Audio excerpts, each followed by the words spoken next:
placer y un privilegio de estar aquí con vosotros. Mi presentación de esta tarde trata de un tema muy actual, que es la inflamación. Y muchos se preguntan qué es la inflamación y qué diferencia entre inflamación e infección. Son cosas muy distintas. Es importante entender que la inflamación es una respuesta más fuerte. La inflamación es una respuesta del sistema inmunológico, mientras la infección es la invasión del agente patógeno. No siempre que hay inflamación se debe a una infección. Podemos haber inflamación sin que sea simplemente idiopática, lo que llamamos que no tiene una causa bien conocida. Inflamación es esa respuesta de parte del sistema inmunológico y se caracteriza, antes de todo quiero decir que todo lo que veis, ansiedad, obesidad, diabetes, depresión, Alzheimer y todo esto, toda esta lista se caracteriza por inflamación. La inflamación es el puente entre el estímulo y la enfermedad. Incluso cáncer. El cáncer tiene un componente inflamatorio tremendo. Es que no hay cáncer sin inflamación. Y cualquier enfermedad, la enfermedad autoinmune, también enfermedades reumáticas, también se asocian con inflamación. Lo que menos se asocia con la inflamación son las enfermedades neurodegenerativas, como el Alzheimer o como el Parkinson, porque el sistema inmunológico está alterado por el agente infeccioso, que en este caso de las enfermedades neurológicas es una proteína y no es un virus, no es una bacteria, no es ninguna otra cosa sino una proteína que se llama prión. Y para empezar os quiero decir que la inflamación tiene tres signos, tres características, y es el enrojecimiento, el hinchazón, calor y dolor, y todos estos síntomas han sido descubiertas por un médico romano, Celsius, y en latín es rubor et tumor cum calor y dolore. Y la inflamación se desencadena contra los invasores, sea extraños que vienen de fuera o sean de dentro. Invasores de dentro son cualquier molécula que está alterada. Una molécula que cambia su conformación tridimensional puede desencadenar inflamación en nuestro cuerpo.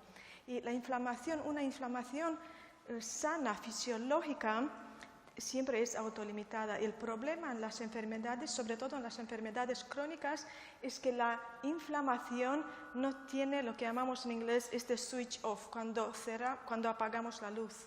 No se apaga la inflamación y este es el principal problema del cáncer y de otras enfermedades crónicas. No se apaga la inflamación y sigue y sigue y sigue y lleva a la enfermedad. Por eso es importante entender que una inflamación fisiológica normal es autolimitada y no solo eso, sino que protege el cuerpo contra los invasores, pero luego ayuda en la reparación del cuerpo o del tejido lesionado. Y como lo he dicho antes, inflamación es reacción inmunológica, viene de dentro, la invasión viene de fuera. Porque muchos se preguntan por qué el título, una generación inflamada. Somos una generación inflamada, vivimos unos tiempos en cual la mayoría de la gente, si no es obesa, tiene otro problema de salud. Incluso la obesidad es un marcador de la inflamación corporal. Y aquí vemos dos contrastes. El primer, ahí Marilyn Monroe, hace más de medio siglo, y cómo está hoy en día, cómo están los niños incluso, que están tan obesos y con un montón de problemas. Al parecer, la generación antigua, como los abuelos, son más sanos, si os habéis dado cuenta, que los niños, porque los niños tienen tantos problemas que está lleno de las urgencias de niños allí.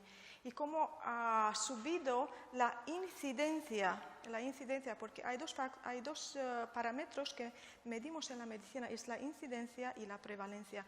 Cómo ha subido desde 1950 hasta hoy, cómo ha subido todas las enfermedades de los intestinos, de Crohn, la esclerosis múltiple, la diabetes, todas estas enfermedades, y luego tenemos la prevalencia, lo siento porque no es en español, es simplemente una foto, así sí, tenemos la prevalencia. La prevalencia siempre es un corte transversal en la población y también la prevalencia ha subido. Tenemos más casos que aparecen de gente inflamada, de gente enferma y más gente que vive en esta condición crónica de inflamación y de enfermedad. Y luego es importante entender que nuestra generación está cansada antes de trabajar, si os habéis dado cuenta. Incluso me acuerdo una sobrina mía me dice, uy, el próximo año estaré en la primaria, primero de la primaria. Dice, es que yo no puedo más. Y la pobre tiene 6 años. Es que esto es sorprendente y le queda, vamos, por lo menos 12 años de estudios antes de entrar en la universidad. Es importante entender por qué se desencadena esta inflamación en el cuerpo humano y para entenderlo tenemos un principio que no viene de la medicina, sino que este principio viene de la lingüística y se llama el principio TNR, que es True Narrative Representation, y vemos aquí a Sara Carbonero, si la conocéis, estando hablando sobre un partido de fútbol. Y esta persona hace de intérprete. A través de Sara Carbonero, nosotros entendemos lo que pasa ahí, pero en función de lo que ella dice, ella puede exagerar, ella puede omitir. Esto es lo que pasa con el cuerpo humano. El cuerpo humano, todo lo que recibe puede ser verdad, puede ser ficción, puede ser error, mentira y nonsense. Y es decir, que todo estímulo que llega al cuerpo humano, el cuerpo humano lo percibe como una verdadera representación o una representación errónea. Y os doy un ejemplo. Vemos aquí una sopa. Uy, perdón. Vemos aquí esta sopa. Esta sopa, hay muchas maneras de crear esta sopa. Hay una manera de crear con verduras, todo como debe ser, pero hay otra manera, sobre todo si vais a los restaurantes chinos, de poner glutamato monosódico y de poner otras cosas que alteran la composición de la sopa. No es una sopa original, pero es una sopa, yo le llamaría ficticia. Por eso tenemos el síndrome del restaurante chino, que se caracteriza por este dolor de cabeza tremendo a 2 horas después de comer a un restaurante chino, sobre todo en Estados Unidos. Aquí me parece que nosotros no comemos tanto en los restaurantes chinos. Y esta es la cosa, cuando a esta sopa que tiene que tener simplemente verduras, se le añade colorante, se le añade conservante o se le añade glutamato monosódico para potenciar el aroma, y el cuerpo lo percibe como un engaño. Y no es una verdadera representación, lo que ves no es una verdadera representación de lo que exactamente es. Simplemente puede ser una ficción o puede ser una mentira. Y todo esto, el cuerpo, este principio dice que el cuerpo no puede ser engañado. No puedes, por ejemplo, otro ejemplo, no se puede tomar, veo a unos, no pasa nada, voy a tomar un helado hoy y mañana me voy a tomar una planta cardomariano o una equinacia y todo estará perfecto. Es que no funciona con el cuerpo, no funciona una buena y otra mala, o una buena saca una mala. Y el cuerpo funciona conforme a este principio simplemente en la verdad, pero en la verdad absoluta. Todo lo que se reporta, los hechos, tienen que ser verdaderos. Y me gusta la definición de la Organización Mundial de la Salud, que dice que la salud es un estado de bienestar físico, mental y social, pero no solo eso, sino que es un estado completo. En un estado completo no falta nada y ni se le puede añadir nada. ¿Qué puedes añadir? Y luego os voy a enseñar qué se puede añadir a algo que es completo y que es perfecto. ¿Qué se le puede añadir? Pues nada, se puede añadir. Y si se le añade algo es para añadir toxicidad y si le saca algo es para llegar a la deficiencia. Y aquí veremos cómo aparece la enfermedad.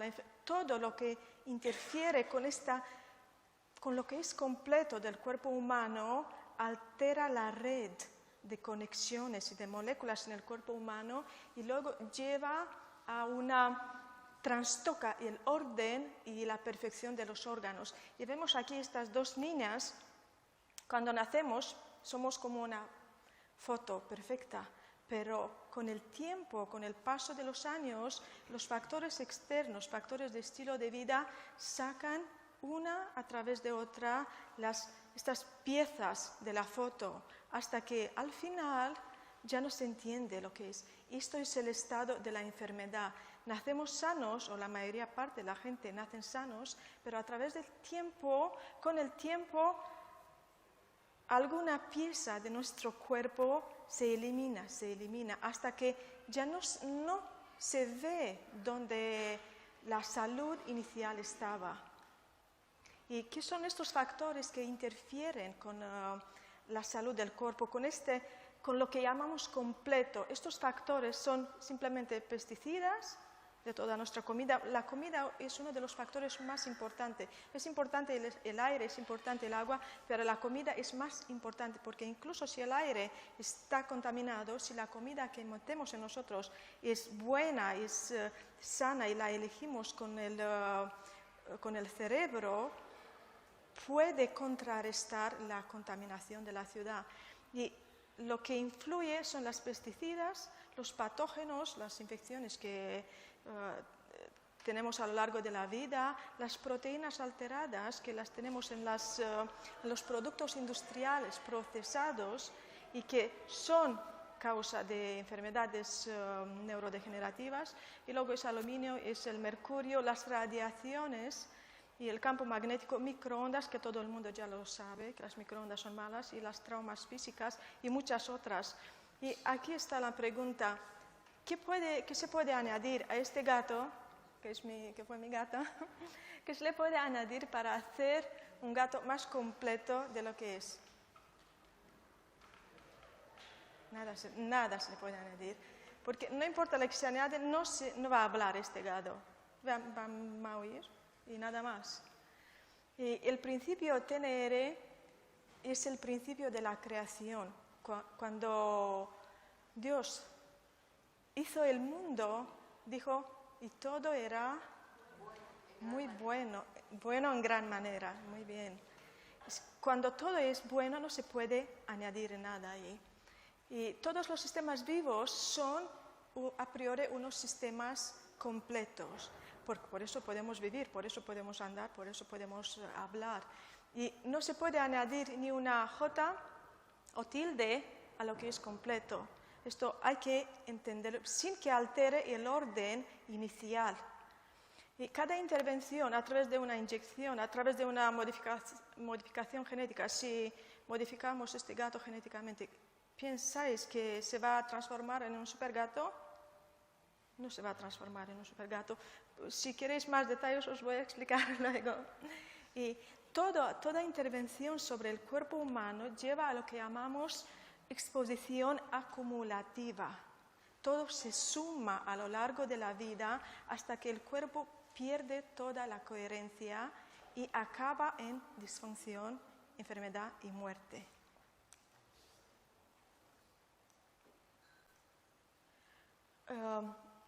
El camino atrás, o el camino al revés de la enfermedad, un estado de salud, es el mismo. Si se ha quitado algo, habrá que añadirlo. Si se ha añadido algo, habrá que quitarlo. Si se ha añadido alguna sustancia tóxica, por ejemplo, cuando al paciente se le da quimioterapia, después de quimioterapia, lo que se tiene que hacer es detoxificar el cuerpo. Normalmente se detoxifica con lo que se llama cardo mariano. Es muy importante detoxificar el cuerpo. Y es importante entender que la sanación significa completa restauración. Esta palabra completo. Y la restauración no depende de factores externos, no depende de una fuerza del cosmos, sino que es la regeneración, la sanación es una capacidad innata. El cuerpo mismo, por sí mismo, se puede regenerar, pero hay que alimentar el cuerpo de forma adecuada. Y la curación no es una curación selectiva, porque he oído por ahí te hemos curado el corazón, pero el riñón sigue sin funcionar. Es que no hay este tipo de cura. Cuando el cuerpo se cura por completo. Y estaba yo andando por Vancouver y un día veo estas piedras. ¿Lo ves por aquí? Ay, perdón. Estas piedras, ¿los ves? Iba andando y digo, ¿qué es esto? ¿Qué es eso? Y me acerco, y cuando me acerco ahí veo que escribe Hope and Love, esperanza y amor, celebrar life, rezar, ser agradecido y todo eso. Digo, qué interesante. Y luego miro, levanto mi cabeza y veo que no era nada más que un instituto canadiense de cáncer. Y digo, hombre, está bien todo eso, tener esperanza, está bien rezar, está bien ser agradecido y todo eso. Pero lo que tenemos que hacer es procurar tener el conocimiento adecuado, no solo esperar, tenemos que estudiar. Y sobre todo me gusta lo que el doctor Francis dice, el siguiente paso o progreso en la salud para el ser humano será determinado por lo que las personas están dispuestas a hacer por ellas mismas. Las personas, no el Estado ni nadie más, sino las personas. Asimismo, no basta con querer o desear, sino hace falta tener el conocimiento adecuado sobre cómo hacerlo. Y también Joseph Mercola dice, el consumador tiene que asumir la responsabilidad de su propia salud. Y os quiero presentar una diferencia, porque el problema está en las cosas básicas de la vida que nadie se lo había imaginado. Aquí tenemos un ejemplo del pan que era el año 32 después de Cristo, bueno, cuando Cristo vivía y cuando ha multiplicado los panes y los peces, y el pan de hoy en día. Y no es mi palabra cuando pone aquí monstruo, sino que es la palabra del economista, del periódico El Economista, y que dice que el trigo de hoy en día es un monstruo porque tiene más cromosomas que el ser humano, más carga genética que todas las plantas que existen, y todo esto debido a la hibridación, modificación genética, irradiación y otras cosas que se le han hecho al trigo para una alta producción. Sí, pero el problema, lo que pasa es que el cuerpo humano ya no reconoce este trigo como algo natural, ya no sabe cómo digerirlo, porque aunque hay más producción de trigo, cuando se come este trigo no hay enzimas universales. Las enzimas de nuestro cuerpo son enzimas muy específicos que cortan una unión, pero no puede cortar otra unión. Como no hay enzimas universales, no reconocen estas uniones del trigo modificado, y por eso hay esta intolerancia al gluten, pero no solo intolerancia, hay una sensitividad al gluten que luego vamos a ver a qué lleva. Y esto es lo que ha pasado con nuestros cereales, desde el trigo, pero también con el arroz y con otros cereales. Y aquí veis el artículo cuando pone que el trigo es un monstruo genético, ¿se ve? Y no solo esto, pero el gluten es aditivo, y el gluten además viene de la palabra glue, superglue. ¿Quién ha oído de superglue? ¿Y qué hace el superglue? Pues pegamento, es como pegamento. Pues lo mismo pasa con el gluten. El gluten pega, es este elástico cuando se hace, este es el gluten. Pero el problema del gluten es, sobre todo si no está bien digerido y si no está fermentado, por eso aquí os recomiendo siempre comer, si os gusta el pan, y si no podéis vivir sin pan, comerlo con masa madre. Más masa madre, mejor el pan. Si el pan no tiene masa madre y tiene simplemente levadura y otros componentes ahí para enriquecer la harina, pues es tóxico aquel pan. Pero siempre procurar comer el pan con masa madre, porque el pan con masa madre tiene el gluten bastante digerido por las bacterias que están en el gluten. Y el gluten es adictivo. El gluten, como lo hemos dicho antes, se pega sobre el intestino, sobre todo si no está bien digerido y si no está bien cocido, se pega sobre el intestino e impide que los nutrientes pasen al sangre. Eso es el problema. Y hay tanta intolerancia de gluten hoy en día, porque son 500 veces, como podéis ver aquí, hay un incremento de 500 veces en la cantidad de gluten en el trigo que había antiguamente. Y se ha visto que el gluten no es malo, el problema es la cantidad de gluten, y se ha visto que cuando por la digestión enzimática del gluten resultan 4 péptidos opiáceos que llegan en el cuerpo y unen los receptores opiáceos del cerebro. Y por eso ves las personas que se han comido, hace 2 horas han comido algo con pan y no han pasado ni 2 horas y tienen hambre otra vez. Y dicen, pero si he comido hace 2 horas, ¿cómo que tengo hambre otra vez? Y simplemente van a comer algo dulce o tienen esta ansiedad que luego os va a enseñar. Y estos 4 péptidos unen los receptores opioides en el cerebro de la misma forma que lo hace el opio, la morfina y la metadona. Y además da un síndrome de retirada. Cuando pongo a mis pacientes crónicos en una dieta sin gluten, los primeros 2 semanas son terribles porque dicen, no importa la cantidad de comida que como, al final resulta que tengo hambre, solo quiero un poco de pan, un trocito de pan, esto quieren. Y simplemente por el estímulo de los receptores opioides. Y además lo que da el gluten es estreñimiento y diarrea. Es que hoy en día casi no hay persona que no vaya a los 2 extremos. Y si no va a un extremo, va a los 2, va al otro y a los 2 también. Y además, debido a todo esto, a lo adictivo que es el gluten, esto simplemente hay que verlo en la práctica. ¿Quién ha estado aquí? ¿Quién ha estado 2 semanas sin comer pan?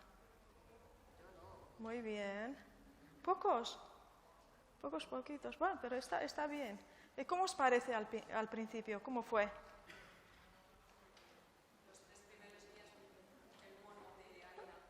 Terrible. Sí, de pasta y todo eso. Bueno, todo lo que es trigo, todo lo que es gluten, la adicción es tan fuerte que tienes que superarlo con el cerebro y saber, esto lo hago y lo llevo hasta el final. Y por eso me ha gustado lo que he puesto aquí. En verdad podemos decir que religion is the opium of the people, decía Karl Marx. La religión es el opium del pueblo. Pero yo lo he cambiado y lo he puesto al gluten, porque me parece que es más realidad. Y aquí tenemos la fuente de donde pone que del gluten derivan 4 péptidos opiáceos. Quien quiere más información. Y el pan hoy en día es una droga. Es muy importante entender que es una droga y tiene estos péptidos, pero también es un emulsifiante. Emulsifiante es como un jabón. Esto es lo que pasa, arrastra por el intestino, lo que hay por el intestino, además de pegándose al pared del intestino, pero arrastra y el intestino se queda inflamado. Si se come jabón, pues es lo mismo. Luego tiene un síndrome de retirada, cuando ya no se come pan, y no se come pan por un día. La persona es que simplemente está con un estrés y os voy a enseñar cuáles son los síntomas del síndrome de retirada. Luego da ansiedad, hambre, obesidad, inflamación e incluso infertilidad. Se ha visto que no solo que hay crecimiento intrauterino retardado, que no crece el bebé en la barriga de la madre, sino que además hay infertilidad, ni siquiera en la concepción. Y al retirar el gluten, todo se resuelve y otras cositas más, pero primera cosa que retirar el gluten en estos casos. Y aquí tenemos el síndrome postagudo de la retirada de opioides. Y se caracteriza por agresión, es una foto, por eso es en inglés, porque es una foto. Se caracteriza por agresión, por pánico, por ataques de pánico. ¿Sabéis qué son los ataques de pánico? Ansiedad y ataques de pánico. Simplemente la persona de repente piensa que va a morir en el momento. Y luego tiene que venir la ambulancia. Y cuando se le quita el gluten, pues todos esos ataques de pánico desaparecen simplemente. Irritabilidad, le cambia el ánimo. Ahora está bien, ahora está enfadado, así, y no puede controlar. Y luego tiene depresión. ¿Has visto personas que están crónicamente deprimidas? Pues estas personas tienen que cambiar el estilo de vida completamente. Y sobre todo, eliminar esta droga, que es el gluten. Luego hay cansancio, hay irritabilidad, no puede dormir, la persona no puede dormir. Es que tiene un tipo de ansiedad, no todo es ansiedad, pero tiene un tipo de inquietud, algún tipo de inquietud. Y no se puede concentrar, sobre todo a los niños. Si a los niños por la mañana en el desayuno se le da de comer pan y leche procesada, pues aquel niño no va a tener rendimiento en la escuela. Además se va a dormir. Es mejor dar arroz y un huevo cocido que darles pan y leche, o pan y galletas y leche. No hay algo más tóxico que las galletas y leche para los niños en la mañana.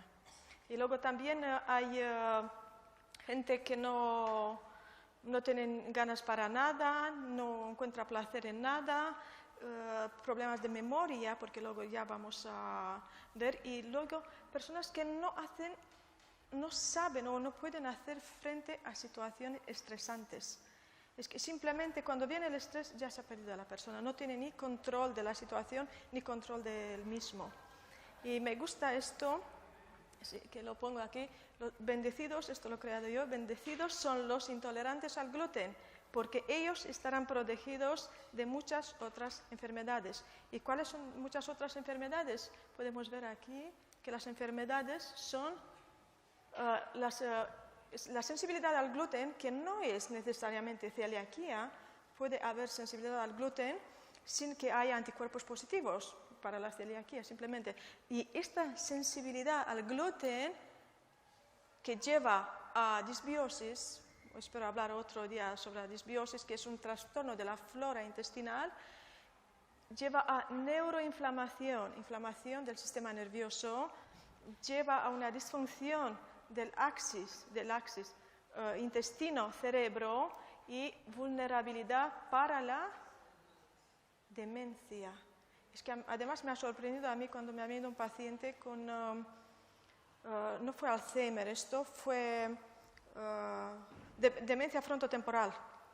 Y fue mi primer caso y hace tiempo no sabía qué hacerle y simplemente me acordaba de algún otro artículo. Y digo, vamos a probar con este paciente, tenía 78 años, le había tratado de otra cosa con un trasplante de flora intestinal, pero ahora se le ha quedado otra cosa. Digo, vamos a intentarlo. Y si le hemos retirado el gluten. Le hemos retirado el gluten porque esta demencia frontotemporal cursa con un comportamiento antisocial. Es terrible. Alzheimer me parece que a veces es mejor, pero es terrible. Este comportamiento antisocial era tan vivo en este paciente y digo, vamos a quitarle un poco el gluten. Pues después de quitarle el gluten, en 2 días ya se ha calmado el paciente, ya estaba mucho mejor. Y la familia dice, mira que está mucho mejor, pues vamos a comer gluten. Después de una semana ya le han puesto el gluten ahí en la masa con todo el mundo para comer en familia, hay que comer en familia. Y no ha pasado más que un día, solo un día ha pasado y el segundo día ya estaba el paciente fatal, como al principio. Y luego me pregunta, ¿qué ha pasado? Pues digo, vosotros sabéis qué ha pasado. Y lo que ha pasado, me cuentan que le han puesto el gluten, han comido todos ahí en la mesa. Y después les he dicho, quitar el gluten otra vez. Y le han quitado el gluten al paciente y tuvo que pasar 2 días y pico para que el paciente se recupere. Y esto es lo que pasa. Y luego le han dado sin gluten al paciente, pero ha pasado otra cosa. Después de estar ni siquiera 2 semanas sin gluten, el paciente se despierta por la noche y va al armario y coge ahí el pan, se lo come por la noche. Y luego, el segundo día, otra vez el paciente estaba mal, porque se ha ido a decir a los vecinos que la familia no les da de comer. Y todo esto es un problema para ver lo adictivo que es el gluten y la relación del gluten con la demencia. Y está implicado el gluten en las enfermedades neurodegenerativas. Y ahora me gustaría hablaros de otro factor que está implicado en la inflamación, que desencadena inflamación. Y otro factor son los organismos modificados genéticamente. En otros países, pero aquí también me parece que ya tenemos en las etiquetas de los productos ponen no modificado genéticamente. Y es importante entender que todos los organismos que están hechos o cambiados por el ser humano, que está alterado ahí la molécula, porque el ser humano puede crear muchas cosas buenas, como es la tecnología, pero el ser humano no se tiene que meter donde es vida. En la vida no es el asunto del ser humano, cambiar ahí las moléculas y todo esto. Dios nos ha dado a trabajar el jardín y no cambiar los peces del agua y todo eso que tengan otros colores. Y por eso digo, comer, Dios les dijo a Adán y Eva comer de todos los árboles, de todo árbol del jardín, del huerto. Pero al parecer hay una entidad viva que no es un árbol del huerto. ¿Y sabéis cuál es? Pues es este. Los organismos modificados genéticamente, porque al final un organismo modificado genéticamente, cuando se saca genes de los animales y de las bacterias y de las plantas y se pone todo junto para, ellos saben para qué, porque no es para una mejor productividad. Cuando se saca esto, lo resultante no es ni una planta, no es ni un animal, sino que ellos mismos lo saben y lo llaman organismo. Es organismo, no sabemos.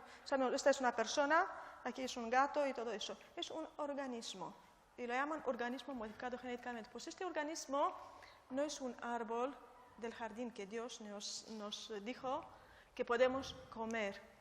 ¿Y cuál es el problema? El otro problema de los organismos modificados genéticamente es el ADN recombinado. ADN recombinado es un peligro, es simplemente un peligro para la salud. Me ha sorprendido cuando el año pasado tuve que hacer el curso de Biosafety, que es seguridad biológica, para trabajar con unas proteínas por ahí. Y cuando he visto en el curso esto, porque hay que aprobar los cursos, he visto exactamente lo que se pone ahí. En la Universidad de British Columbia y ponía esto, le he hecho una foto al screen, y ponía que estos tipos de biohazard,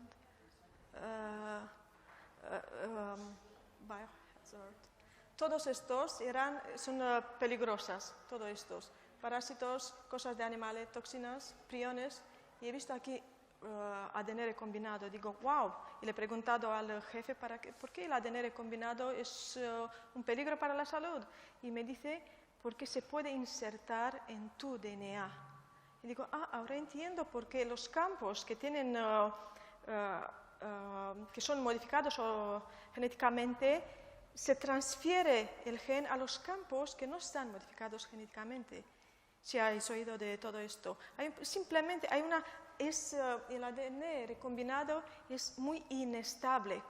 Incluso lo decían aquí, mira, pone que un material genético que es natural, que no está modificado, no tiene ningún riesgo, no hay riesgo, pero el riesgo crece, es alto cuando el genoma se modifica. Y por eso es importante entender que todos los productos modificados genéticamente que ingerimos pueden interferir con nuestro material genético. Esta es otra causa de la inflamación, que va mucho más que simple inflamación. Y otro problema de los organismos modificados genéticos es la clonalidad. Quiere decir que un grano es idéntico con el otro grano, es idéntico con el otro grano, y en todos estos se pierde la diversidad, porque en la naturaleza una manzana o un grano de trigo es diferente, como las personas somos diferentes, aunque sean gemelos, son diferentes las personas. De la misma forma en la naturaleza un grano es diferente del otro grano, pero al crear organismos modificados genéticamente, todo esto se crea a través de la clonalidad. Se clona, cuando se consigue algo, luego se clona. Y esto tiene mucha tendencia a la enfermedad. Y esta clonalidad, además, es la característica de la enfermedad, porque se ha visto que un organismo sano, como os voy a enseñar en la siguiente, un organismo sano tiene esta característica, lo que llamamos policlonalidad. para que se vea de esta parte, policlonalidad, pero un organismo que está mediamente enfermo, ligeramente enfermo, la policlonalidad se transforma en oligoclonalidad. Y luego, cuando más enfermedad hay, se transforma en monoclonalidad. ¿Se ve la diferencia? Aquí hay mucha diversidad, aquí hay menos diversidad y aquí hay nada diversidad. Y la monoclonalidad, como lo podemos ver aquí, la monoclonalidad es el sello, muy bien, gracias, es el sello del cáncer. La gran mayoría de los cánceres se caracterizan por unas células que no son nada más que clones.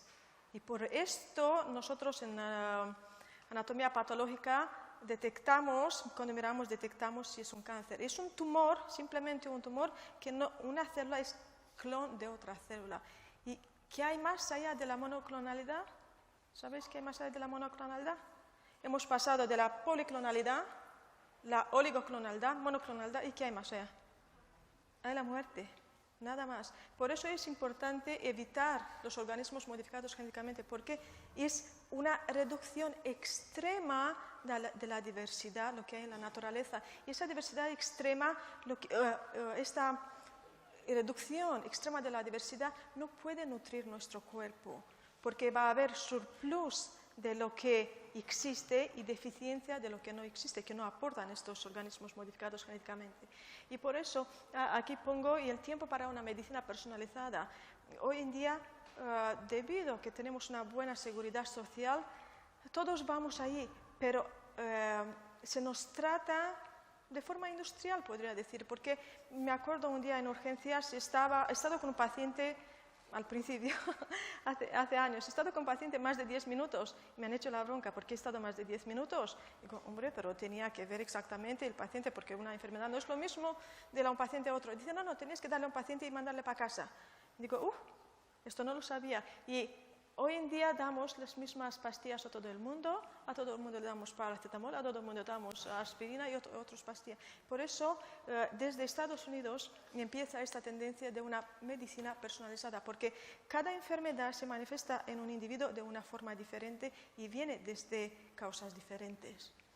Y como lo he dicho antes, pues ya lo he dicho, hay un exceso cuando mucha cantidad de las mismas moléculas de los organismos modificados genéticamente, pero no solo esto, hay una tendencia en las familias, en las personas, cuando van al supermercado, siempre compran de esto y ya saben lo que compran, así con los ojos cerrados, no tienen aventurarse a probar algo nuevo, sobre todo los hombres, si no les haces una comida como hacía la madre, y tiene que ser el sabor de la madre y todo de la madre, pues ya no le pueden comer.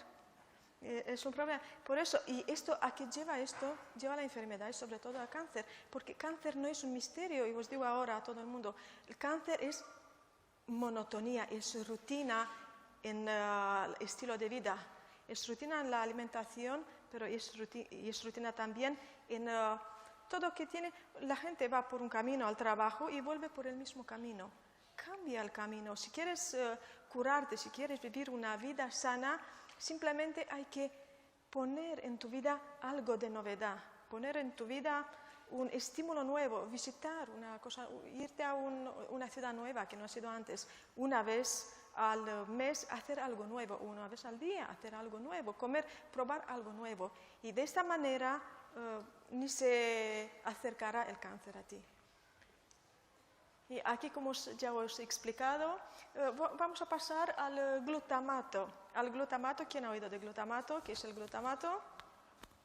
Una persona. ¿Quién ha oído del potenciador de aroma? Más personas. Pues esto es el glutamato. Exacto, esto es el glutamato, el potenciador de aroma. O es aroma, y tienen muchos nombres. Es proteína hidrolizada y todo eso. Pero el glutamato no es nada más que una sustancia que se ha visto que se pone en la comida y sin que comida tenga muchos ingredientes, esta sustancia hace que nuestros receptores gustativos digan, oh, qué sabrosa está. Y el glutamato monosódico simplemente primero lo ha descubierto Karl Heinrich en 1866. Simplemente ha usado gluten porque el glutamato además viene del gluten. Es otro problema del gluten, con ácido sulfúrico y le ha salido ácido glutámico. Pero más tarde, en 1908, un japonés ha patentado la producción en masa de este glutamato. Y ahora casi no hay producto comprado que no tenga el glutamato monosódico. Y el problema del glutamato monosódico es que es el más potente neuroexcitador. Tenemos glutamato en el cuerpo, ¿sabéis? Tenemos glutamato en el cuerpo normalmente nosotros. Claro que tenemos glutamato en el cuerpo. Y el glutamato en sí no es malo. El problema es el glutamato añadido. Como os he dicho al principio, el principio TNR. El principio TNR dice que no se puede añadir nada, no se puede sacar nada sin trastocar el orden inicial del cuerpo. Tenemos glutamato en el cuerpo, pero no hace falta glutamato añadido. Y por lo menos no en esta forma de una molécula sola. Y tenemos luego el GABA, el ácido gamma-aminobutírico, que es el más potente neurotranquilizador o neuroinhibidor. Son dos ácidos y neurotransmisores también opuestos. Y hay una que está producida por las bacterias intestinales. Esto me gustaría decirlo, pero voy a volver a esto.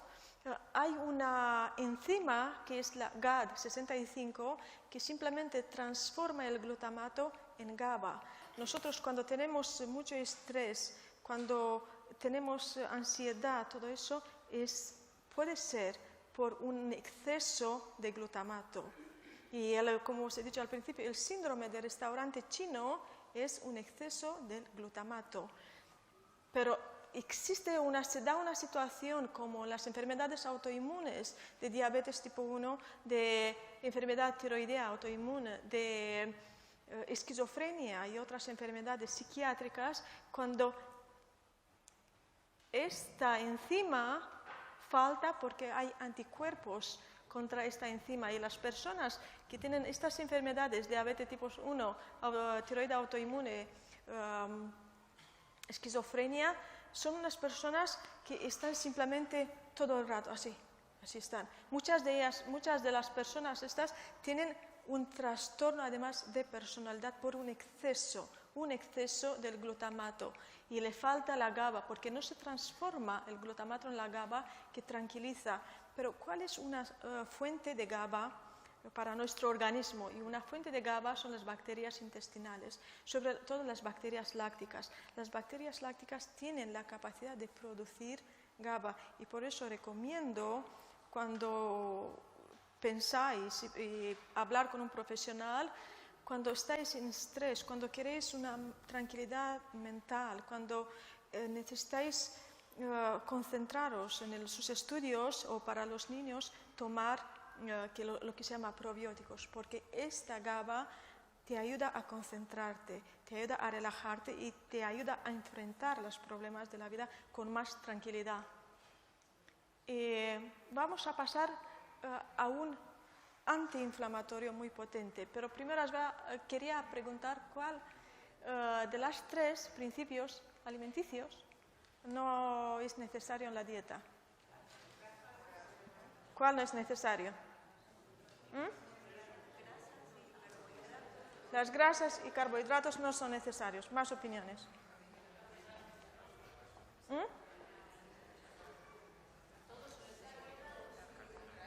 Carbohidratos ahí. Bueno, otras opiniones. Todo sí o todo no.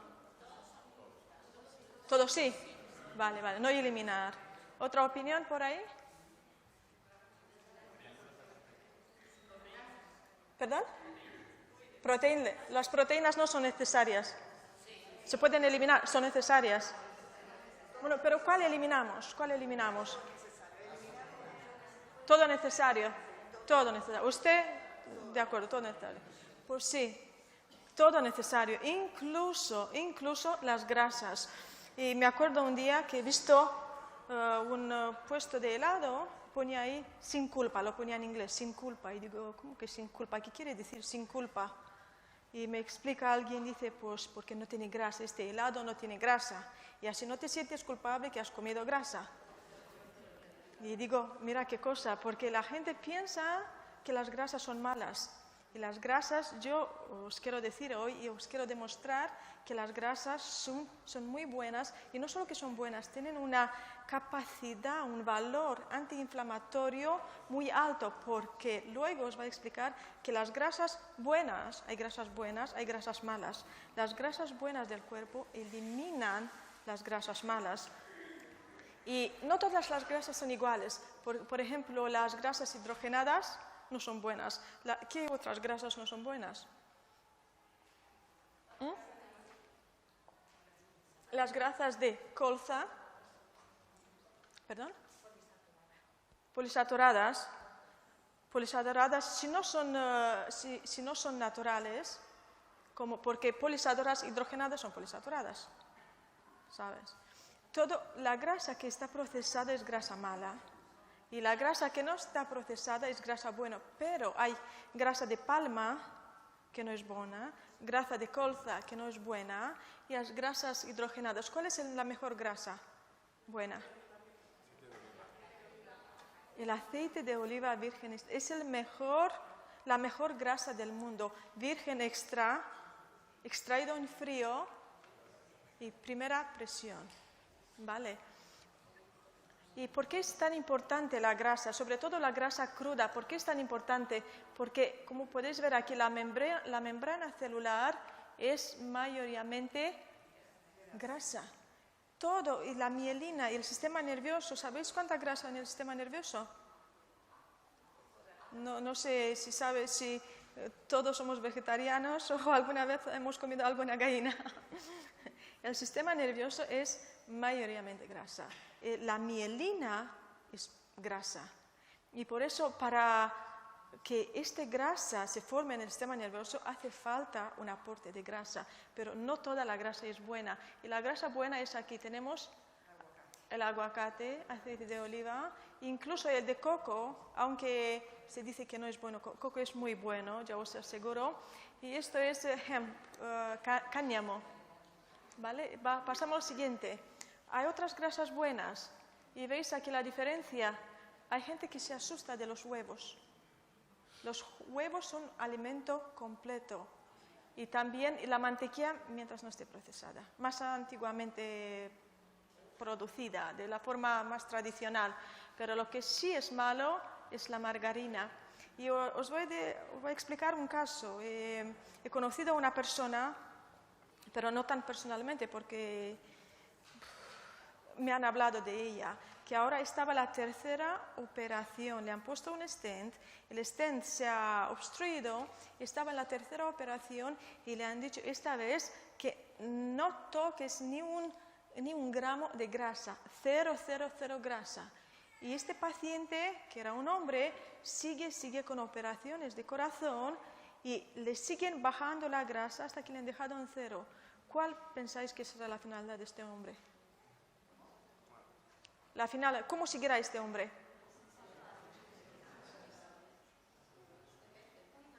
Muy mal seguirá, porque después de reducirle el aporte de grasa, a este hombre le ha dado más, se le ha obstruido el stent, le ha dado más infarto, pues el hombre seguirá muy mal. ¿Por qué? Yo os explicaré por qué. Porque se ha visto que los pacientes, se ha hecho un estudio en Israel y otro estudio en Suiza, se ha visto que los pacientes que han tenido infarto de miocardio o cualquier tipo de infarto, se ha visto que el nivel de colesterol del paciente estaba directamente asociado con el resultado favorable. En el sentido más alto estaba el nivel de colesterol, mejor era el resultado después de recuperación de este infarto. Y ellos lo han llamado epidemiología reversa. Dice, es que no entendemos cómo que tiene el colesterol más alto y tiene un mejor resultado que los pacientes que también le han dado un infarto y tienen el colesterol más bajo. No importa que lo han bajado con estatinas o que lo han bajado o que estaba bajo de manera natural. Y se han dado cuenta que el colesterol y la grasa en el organismo protege. De hecho, la grasa en el cuerpo humano es un buffer. Un buffer quiere decir que es un taponamiento contra los radicales libres. Una persona que tiene más grasa en el cuerpo es porque está más inflamada y hace falta esa deposición de grasa para que contrarreste la inflamación. Y la solución no es eliminar la protección que ofrece el colesterol o la protección que ofrece la grasa, sino que eliminar el factor de riesgo. Y la mayoría de los factores de riesgo vienen de la sangre que viene del intestino. La sangre del intestino es la fuente de inflamación en todo el cuerpo, porque si no tenemos este depósito de colesterol sobre las paredes, con esta sangre inflamada del intestino, ¿sabéis qué pasa con las paredes de las arterias? Se corrosiona. La sangre proinflamatoria, que tiene un pH bajo, simplemente puede romper las paredes de las arterias y se nos escapa la sangre. Por eso hace falta este depósito del colesterol. Pero cuando este colesterol depositado ya se ha oxidado y la sangre viene otra vez con moléculas proinflamatorias, hace falta un nuevo depósito sobre las arterias para que actúe como buffer, como para contrarrestar la acidez de la sangre. Y por eso siempre digo, el problema no es eliminar la protección que ofrece el colesterol, sino que eliminar lo que ha provocado la inflamación en la sangre. Y aquí tenemos, ¿qué hacen las grasas buenas? En primer lugar, quería decir, no hay producción de testosterona sin colesterol. A los pacientes que no solo testosterona, esto es muy importante para los hombres, pero también estradiol, que es para las mujeres. Y se ha visto que si se elimina el colesterol, puede ser con fármacos, los hombres ya no dejan de ser tan hombres. La testosterona también no se produce. Y luego, las grasas buenas restauran el metabolismo alterado de las grasas. El metabolismo alterado de las grasas se caracteriza por una deposición de grasa abdominal o por deposición de grasa sobre las arterias o en otros alrededor de los órganos o otros lugares donde no tiene que estar tanta grasa. Luego, la grasa buenas bajan el riesgo de infarto y mejora la supervivencia después del infarto. Y aquí tenemos, si podéis ver un poco, tenemos unos artículos en los cuales pone que alto nivel de colesterol está asociado con una mejoría a largo tiempo de la supervivencia después de infarto isquémico agudo.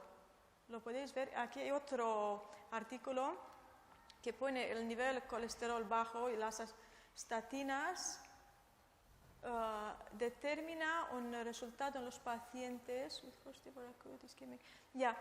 Este artículo dice que un nivel bajo de colesterol en los pacientes que han tenido un primer infarto isquémico agudo ha resultado en una peor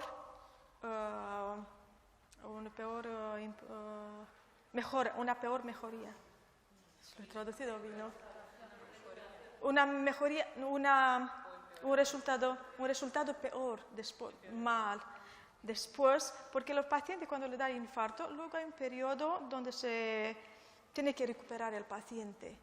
Pero un nivel bajo de colesterol, se ha visto que esta recuperación es peor que en los pacientes que tienen un nivel alto de colesterol. La tercera, reduce la inflamación. ¿Cómo funciona la grasa en nuestro cuerpo? Es muy fácil. Si habéis visto las mujeres, sobre todo cuando después de lavar los platos, si lo hacemos sin guantes, que no os recomiendo nunca, siempre usar guantes porque todas esas toxinas, todo lo entra en la piel. Pero si lo hacemos sin guantes, si nos lavamos mucho las manos se inflaman, ¿lo has visto? Pero luego si te pones una cremita, las manos se desinflaman. De la misma manera pasa en el cuerpo humano. las grasas, porque la crema es grasa. Y lo mismo pasa con el sartén. Si se pone en el sartén o se prepara algo al horno, hay que poner algo de grasa para proteger tanto el contenido como para proteger el sartén. Y también se pasa en los coches. ¿Por qué se usa el aceite en los coches? Aceite de motor. Eso, uno para la lubricación, para otra cosa, para que no se caliente el motor, para que no suba la temperatura, porque como hemos visto antes, la inflamación también se caracteriza por una subida de la temperatura. De la misma forma, en nuestro cuerpo funcionan las grasas. Necesitamos de las grasas para que se mantenga la inflamación al límite. Y luego fortifica, aumenta el metabolismo. Sí, el colesterol es también el precursor de la bilis, y la bilis es importante para la digestión de los alimentos. Hay también para la regeneración, como os he explicado, cada célula tiene esta cobertura, esta membrana de colesterol, de grasa, y sin esa grasa la célula no se puede regenerar, el tejido no se puede regenerar. Y luego también ayuda en la diabetes tipo 2. La diabetes tipo 2, que es una diabetes de personas adultas y que cursa con un síndrome metabólico además, y el consumo de grasas ayuda porque aumenta la sensitividad a la insulina. Y luego también afecta a los genes, esto es también muy importante, y da sabor a las comidas. Si queréis que una comida tenga más sabor, simplemente añadir el aceite, pero no mientras la comida se hierve, sino al final. Después de apagar el fuego, no cocer el aceite. Después de apagar el fuego, se puede añadir. Vamos más rápido porque ya estoy terminando. Para desinflamar el cuerpo, hemos dicho que son las grasas. Lo segundo para desinflamar el cuerpo son las hierbas amargas. Las hierbas amargas, ¿me puedes dar algún ejemplo? Rúcula, diente de león, cardo mariano, equinacia, son hierbas amargas. Y todas estas hierbas son muy importantes porque aumentan el pH, lo hacen alcalino. Porque hemos visto que la inflamación se asocia con un pH ácido, pero esto lo hace alcalino. Luego reduce la inflamación, promueve la regeneración. Si queréis estar más jóvenes, tener la piel más joven, el cuerpo más joven, no dudar en consumir rúcula y todo lo que son hierbas, o tomar algún cardo mariano de vez en cuando, todo lo que son hierbas amargas. Y luego protege contra la demencia. Esto me ha sorprendido a mí también mucho. Protege contra la demencia. Y luego hay ejemplos de hierbas amargas como romero, albahaca, té verde y todo esto. Y inclusive salvia. Y luego turmeric lo he puesto aquí aunque no es una hierba amarga. Y después de crear esta diapositiva me he acordado de la Pascua, cuando en el Antiguo Testamento tenían que tomar con las hierbas amargas. Digo, qué interesante. Dios es siempre un paso delante de nosotros, los científicos.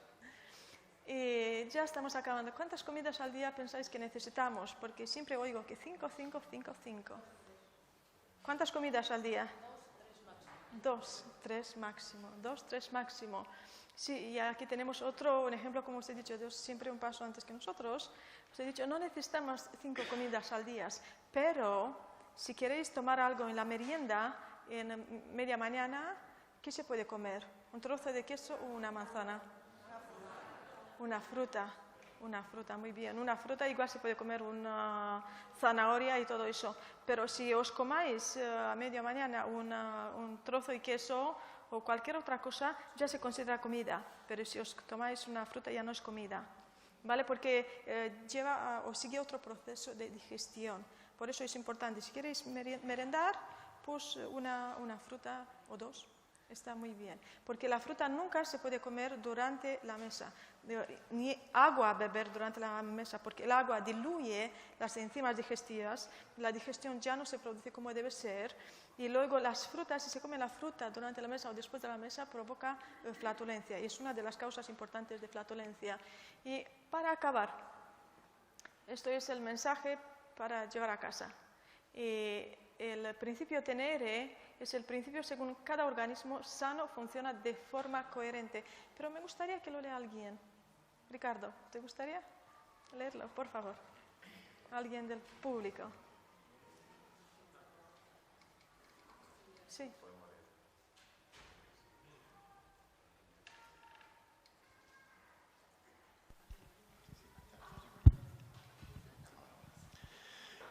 TNR es el principio según el cual cada organismo sano funciona de forma coherente.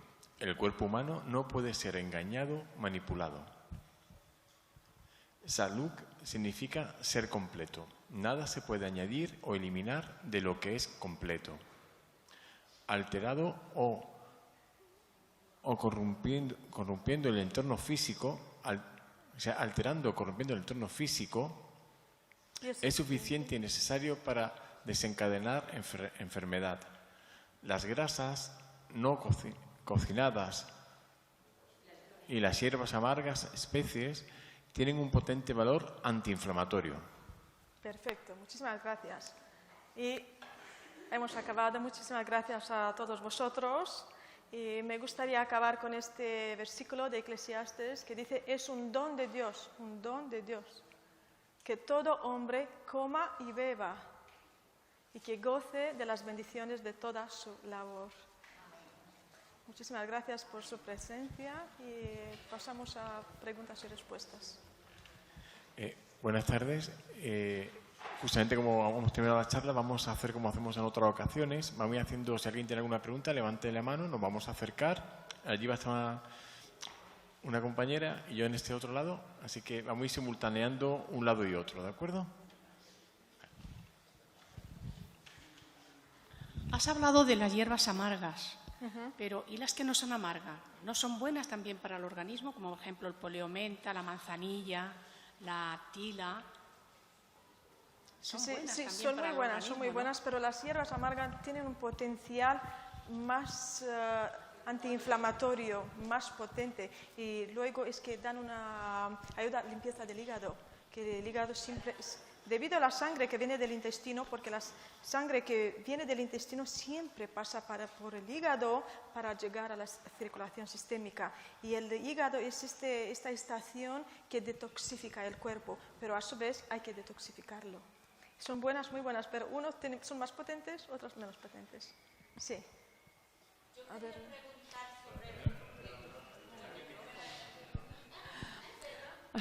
Buenas tardes. Mi pregunta es, el cardomariano veo que se da aquí la planta silvestre. La he visto por ahí sembrada, el cardomariano. No sé si se pueda consumir esas plantas que están ahí, la semilla o la hoja. Vi un vídeo donde mostraban que el señor sacaba las hojas y hacía una ensalada con eso. Bueno, yo no recomiendo ir por ahí por los campos y coger cardomariano, todo esto. Es simplemente ir a un herbolario, a una tienda natural y ahí comprar, que están hechos por laboratorios específicos. Bien. Buenas tardes. Mi pregunta es, por ejemplo, si tenemos reumatismo, dolores, yo no sé si ahora que están viniendo, no por la edad, sino el reumatismo juvenil, por ejemplo, ¿cómo se podría hacer una desintoxicación con estas hierbas amargas?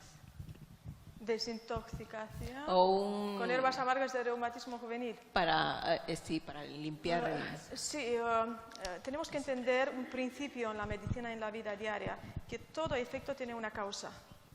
Y antes de introducir hierbas amargas para esta persona que tiene reumatismo juvenil, hay que ver de dónde le viene, porque el cuerpo no reacciona de una manera extraña a esta enfermedad porque sí. Tiene una causa y por eso hay que hablar con el paciente para ver exactamente su estilo de vida y ver exactamente de dónde le viene, porque tiene una causa este chico.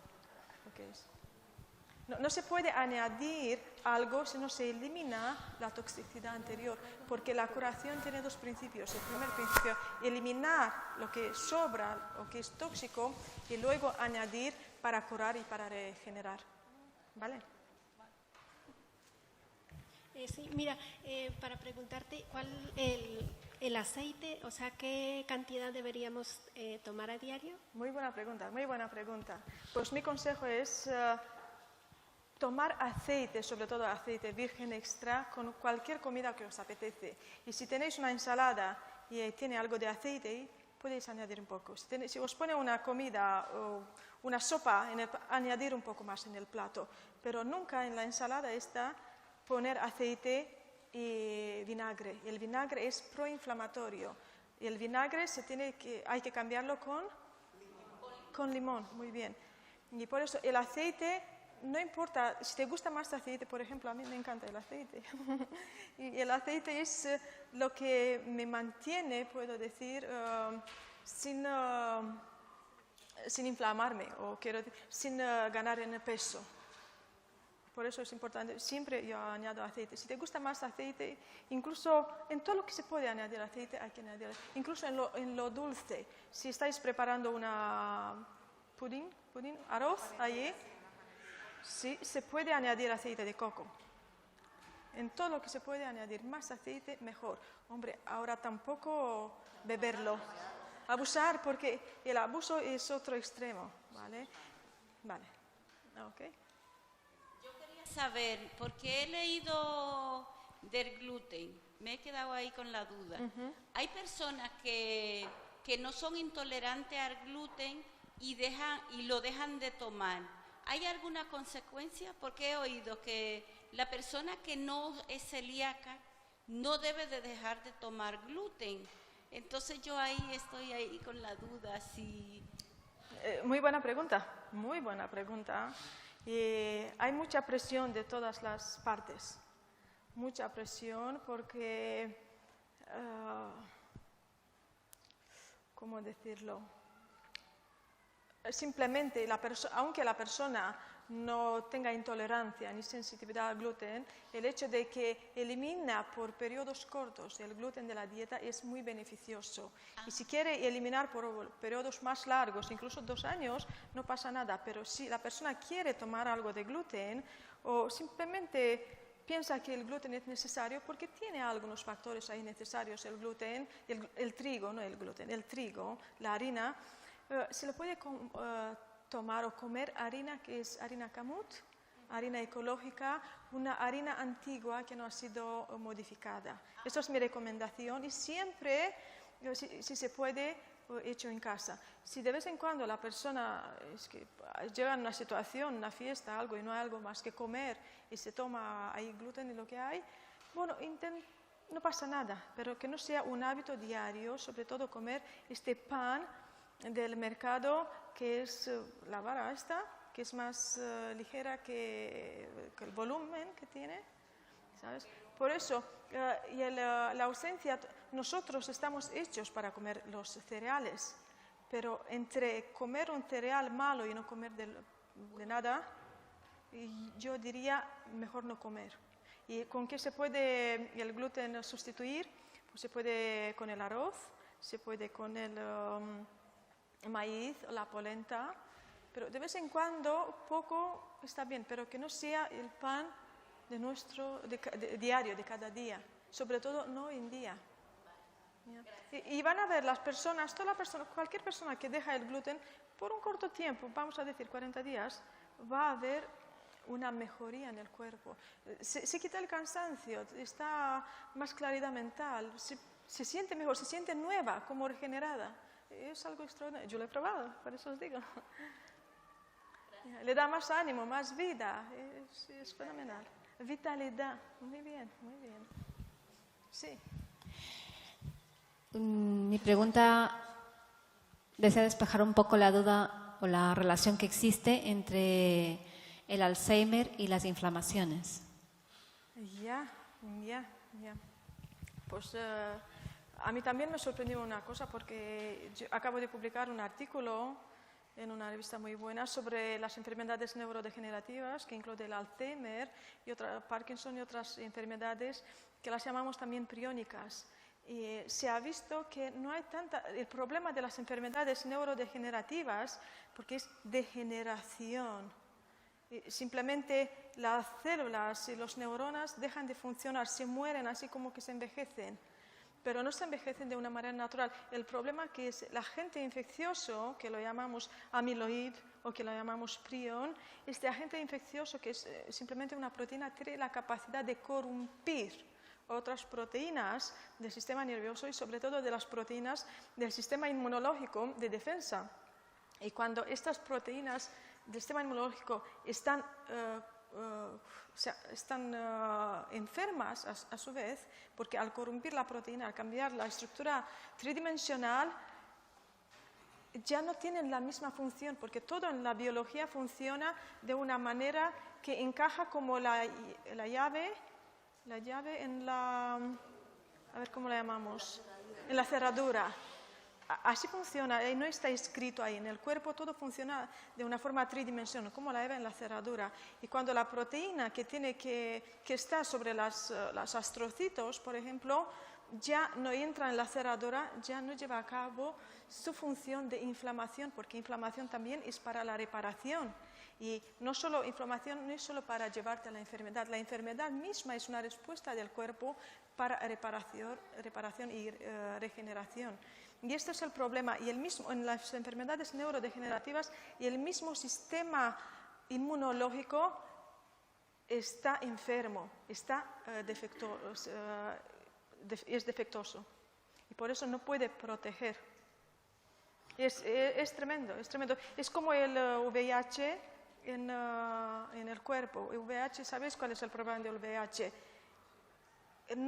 La persona no se muere de VIH, se muere de una infección banal, porque el sistema inmunológico, porque ya no tiene defensas, porque el sistema inmunológico es el enfermo. Y de la misma forma en las enfermedades neurodegenerativas, el sistema inmunológico cerebral esta vez es el enfermo y no puede proteger de todos los factores, sobre todo los priones, lo que llamamos priones. Sí, espero que haya contestado más o menos. ¿Sí? Mucho. Ok, faltaba esto. Aquí. Hola, buenas tardes. Mira, mi pregunta es sobre las hierbas amargas. Has dicho que las debemos de tomar, pero ¿por cuánto tiempo? ¿Hay que descansar? ¿Una pauta? Buena pregunta. No, las hierbas amargas no se puede tomar así cada día, todo el rato. Se hacen como curas por un tiempo, incluso 2 veces al año estaría bien. 2 veces al año, unos 2 semanas cada parte. Pero no siempre, porque todo lo que se consume siempre lleva a toxicidad. Y el principio de la salud es diversidad. El problema, porque nos hacemos enfermos, es monotonía. Y repetimos comidas, repetimos estilo de vida. Y si hacemos una cura de hierbas amargas, siempre tiene que tener un límite. Pero por el resto, nuestra vida tiene que estar sobre el principio de la diversidad. Y la diversidad te protege de cánceres y de otras enfermedades. Diversidad, incluso en la música que escuchamos, incluso todo lo que hacemos que sea diverso. Hay que preguntarse, ¿qué he hecho hoy nuevo? Antes de acostarse, ¿qué he hecho hoy nuevo? ¿Qué párrafo de la Biblia nuevo he leído? ¿Qué otro libro qué he visto nuevo hoy? Y cuando haces esto cada día, algo nuevo, introducir un nuevo estímulo, lo llamamos, en tu vida, pues vas a vivir tiempo largo. No olvidar la siesta. Cuando has comentado lo del trigo modificado genéticamente por el gluten, hay otros cereales que tienen gluten, pero a lo mejor no están tan modificados, por ejemplo, como centeno o avena o así. ¿También es recomendable tomarlo o no por el tema del gluten? Ya, otra buena pregunta. ¿Qué público más inteligente? Me encanta. Sí, se ha visto, los estudios han visto, y también de mi experiencia, que una persona que empieza a ser intolerante al gluten, luego no importa la fuente, si es de centeno o todo esto, y no importa, no solo esto, pero no importa que es el gluten del más puro, no modificado nada, sigue siendo tolerante, porque el cuerpo ya ve la molécula y ya no le gusta. Cuando has comentado lo de las grasas, por el tema de los infartos y tal, yo es que había leído de que el problema de los infartos no estaba tan ligado al tema de las grasas, sino al tema de consumo de hidratos refinados.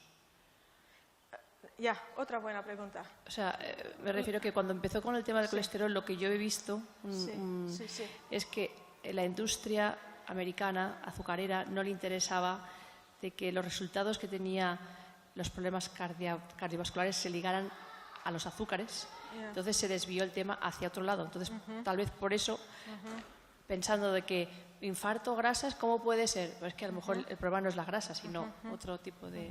Pues primero me gustaría decir que hay una grasa exógena que viene del exterior y una grasa endógena que la produce el mismo hígado, y la que se deposita sobre las arterias no es la grasa exógena, sino la grasa endógena. Y luego sobre los carbohidratos refinados, simple, todo eso, tenemos que entender que el surpluso de cualquier principio alimenticio, de las proteínas, surpluso de las proteínas, de los carbohidratos, de los lípidos, siempre pasa un proceso de metabolismo, catabolismo, y el resultado del proceso de catabolismo es siempre el mismo, grasa. No importa que si es carbohidrato, el surpluso de carbohidrato acaba en la deposición de grasa en el cuerpo. No tiene que ser necesario, incluso el surpluso de proteínas acaba en la deposición de grasa en el cuerpo humano. Porque el resultado final del catabolismo de los tres es grasa. Y todo luego lo que pasa, todo lo que es, como tú lo has dicho, todo es refinado, todo esto lo que es procesado, que desencadena inflamación, luego determina por parte del cuerpo una respuesta. Y esta respuesta puede venir de otra parte, es el depósito de grasa sobre la arteria o subcutáneo. No necesariamente que es la grasa que no es mortal. La grasa que comemos no es la grasa que se deposita, sino que es otro tipo de grasa que ha pasado por un proceso de metabolismo en el cuerpo. ¿Ya? Vale. Es que no oigo. Y los receptores. Bueno, es sobre... Hay semejanzas entre receptores opioides y receptores alcaloides en el cerebro. Porque habías dicho que... ¿Y receptores, perdón? Alcaloides y opioides. No sé si... No lo sé. Vale. No lo sé. Y otra pregunta era, en la digestión del gluten, mencionaste que se unían en cadenas de 4 péptidos. Sí. ¿Ya? ¿Qué es un péptido? No sé qué. ¿Qué es un péptido? Sí, es muy fácil. La proteína es como un tren. Es como un tren, el tren tiene los vagones. Y los vagones, cada vagón es un péptido. Y los vagones a su vez tienen más, o por lo menos antiguamente, más habitaciones más pequeñas. Esta habitación más pequeña son los aminoácidos. Y la proteína está hecha por aminoácidos, que es la unidad como la célula pequeña. Luego, cuando estos aminoácidos se juntan, forman los péptidos. Y cuando más péptidos se juntan, forman la proteína. Es como un tren. Esta es la estructura primaria de la proteína, pero luego hay una estructura secundaria, que la más normal es la alfa helix. Y luego hay una estructura terciaria, que esta alfa helix se da otras vueltas y se forma una estructura terciaria que también la llamamos dominio.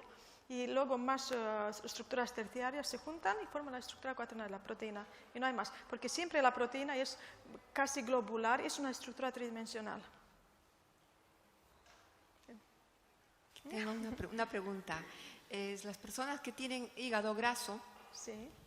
Como hablaste algo de la grasa, que también es buena, pero ¿cuál sería su tipo de alimentación o qué es lo que tendrían que hacer para que puedan reducir Hay muchas causas de hígado graso, sí. Muchas causas, y una de las causas principales es alcohol. Alcohol. Hay gente que nunca ha bebido, pero bueno, ya sabemos por qué. Y otras causas pueden ser también causas idiopáticas, pero hay que ver cuál es exactamente la causa para eliminar el estímulo. Y las hierbas amargas sí que pueden ayudar, sí que pueden, pero hay que tener todo un protocolo para esto. ¿Ya? Sí. Pregunta era sobre la alimentación en los niños. ¿Puede estar relacionado con el TCA, con el síndrome de hiperactividad y déficit de atención, por el consumo de muchos carbohidratos? Sí, sí puede estar y está. Se ha visto sobre todo que en los niños, por ejemplo, que tienen autismo, cuando se le quitan el gluten, los niños con autismo se tranquilizan muchísimo, muchísimo. Se quitan el gluten y carbohidratos. Y además, me acuerdo que el médico Cahill de Harvard ha visto que las personas que tienen epilepsia, que también es un problema de hiperreactividad, cuando se le pone a una dieta ketogénica, que es una dieta donde se elimina los carbohidratos, se le quitan los episodios de epilepsia y además los niños, incluso los adultos, tienen una mejoría intelectual. Y porque se han dado cuenta que a diferencia de lo que se pensaba, que el cerebro no funciona sin carbohidratos, sí que el cerebro funciona sin carbohidratos con un ácido, creo que se llama butírico, no me acuerdo exactamente, pero es muy importante para una persona con síndrome de hiperactividad y eliminar los carbohidratos, sobre todo refinados, y con un especialista poner al niño por un tiempo en una dieta ketógena. Es muy importante. Ya vais a ver una diferencia tremenda. Y esta dieta ketógena además ayuda para perder el peso y más cosas. Pero todo tiene que tener un periodo corto, no indefinitivamente. Sí. ¿Eso quiere decir que en ese caso a ese niño hay que quitarle todo el cereal o prácticamente todo? Bueno, hay que quitar el cereal, pero más, porque los carbohidratos no son solo cereales. Por ejemplo, el gluten es una proteína, no es carbohidrato. Sí, pero tiene que hacerlo un especialista. ¿Vale? ¿Ya? Háblanos un poquito de los ultraprocesados y los efectos en nuestra salud. ¿Los efectos? En nuestra salud, en la inmunidad sé que es amplio. Esto es mucho. De los ultraprocesados. Por ultraprocesados empiezan desde la leche y pasta. Todo esto es ultraprocesado y lo que pasa en este proceso industrial es que la estructura tridimensional de la proteína, como os he explicado, que funciona como llave y cerradura, se le cambia. Luego cuando viene la enzima para digerir esta proteína, no se puede unir porque ya no reconoce la unión. Y cuando no reconoce la unión, no se puede unir, no se puede digerir. Esta molécula está en el intestino y lo que hace desencadena la inflamación, o si ya hay inflamación en el intestino, es más fácil, se pierde la barrera gastrointestinal y pasan en la sangre moléculas no digeridas. Y cuando estas pasan en la sangre, todas estas moléculas procesadas que ya no tienen ninguna semejanza con lo que originalmente la molécula tenía que estar, sobre todo la de proteína, cuando pasan en la sangre desencadena inflamación en la sangre. Pero no solo esto, se ha visto que inflamación en la sangre es el paso previo para que la barrera hematoencefálica que está alrededor del cerebro se abra y que estas moléculas no digeridas entren en el cerebro y se depositen ahí. Y desde el intestino, para ver a través de un axis, este axis de la sangre, o también en el caso de Parkinson, que es el axis del sistema nervioso, llegan moléculas justamente en el cerebro, se depositan ahí y lleva a demencias. Así es el camino directo. Que la demencia, incluso de Alzheimer y otras demencias, no hay una cosa ahí extraña en el cerebro.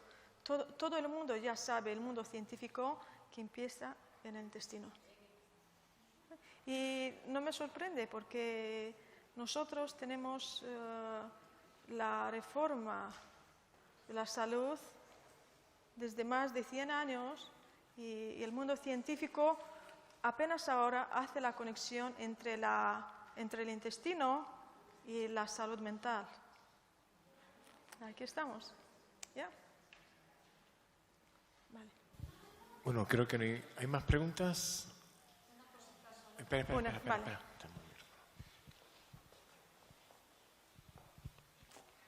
Quería preguntarte ahora, he pensado en la soja, que también dicen que está tan modificada genéticamente, y si las legumbres también están afectadas. Otras legumbres. Las legumbres. Otra buena pregunta. Ya.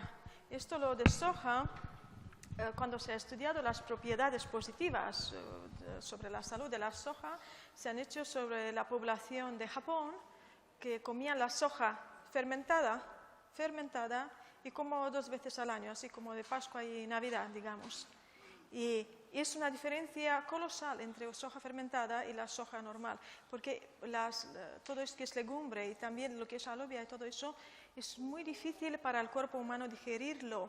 Hoy en día tenemos el conocimiento de lo que se llama microbiota y la microbioma, y debido a la era post-antibiótica en la cual vivimos, gran parte de las colonias de bacterias que viven o han vivido nuestro intestino ha desaparecido y nosotros por nosotros mismos ya no somos capaces de digerir las alubias y todo esto. Antes, cuando vivían nuestros abuelos y todo eso, siempre se comían las fabas con col fermentada.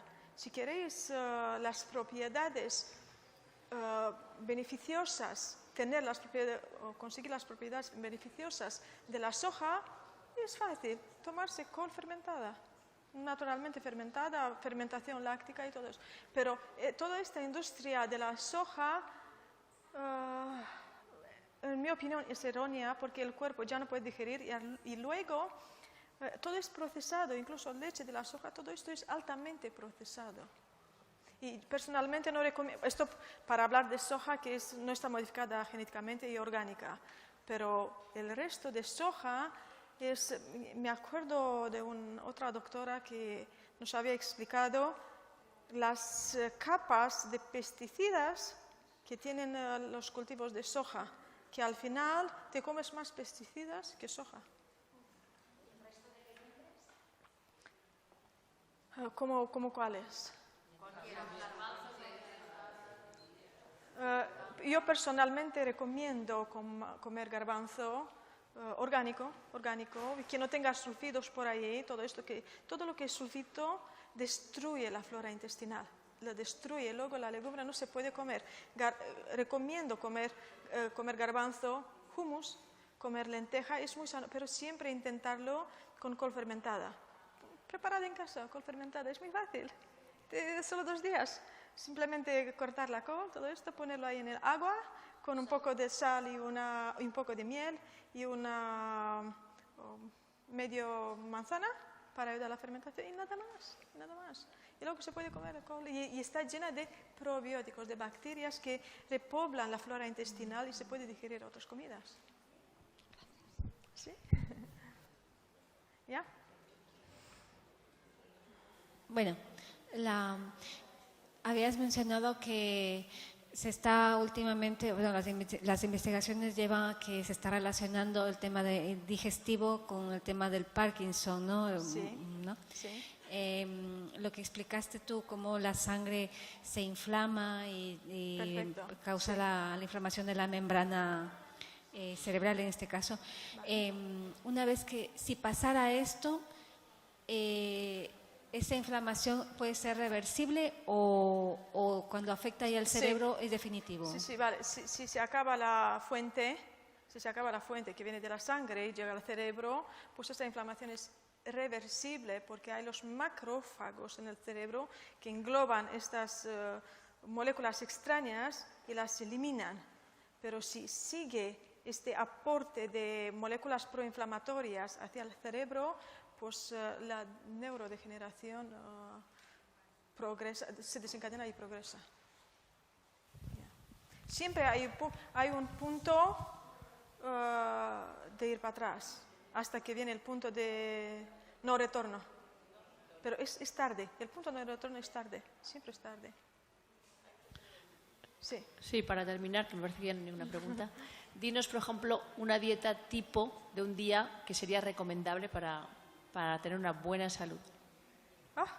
Pues yo os digo un secreto, normalmente no lo digo, pero ahora os lo voy a decir, que de las 3 comidas al día, digamos, desayuno, comida y cena, la única importante para la salud es el desayuno. Y la otra que no hace falta ni que existe es la cena. Comer 2 comidas al día está fenomenal. Pero en función del desayuno, vuestra vida irá para una regeneración sana o para la enfermedad. En función de lo que metemos en la boca y en el cuerpo después del ayuno, de la calidad de la alimentación, y se ha visto también en los ratones, pero también los pacientes, que cambia de la enfermedad hacia la salud o de la salud hacia la enfermedad. Y el secreto en el desayuno es muy fácil. Si se puede no comer gluten en el desayuno, si te lo comes un poco la comida, no me importa tanto como es importante para el desayuno. No comer gluten y sobre todo se puede comer en el desayuno, se puede comer un huevo, pero recomiendo nueces no recomiendo cereales, pero recomiendo nueces, recomiendo cítricos e incluso para las personas que van a comer solo 2 comidas al día, recomiendo 2 comidas, que el desayuno sea una comida. Por ejemplo, se puede comer en el desayuno una comida de lentejas con un poco de arroz y con una ensalada. Y luego se puede tomar una fruta, un cítrico, sobre todo un cítrico y unas nueces y será fenomenal. Y luego en la comida, pues una sopa y algo más de segundo plato. Sí, pero el desayuno es la clave de la regeneración y la clave de la curación y de una vida sana. Y el desayuno, nada más. Lo que metes en el cuerpo después del ayuno cambia el rumbo de tu vida y de salud.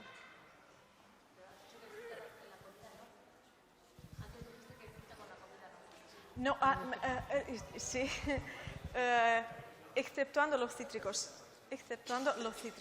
que fruta en la comida no, me refiero a la manzana y otras frutas, pero los cítricos no entran dentro de esto, no, ni el limón, ni la naranja, ni nada, no entran, sí.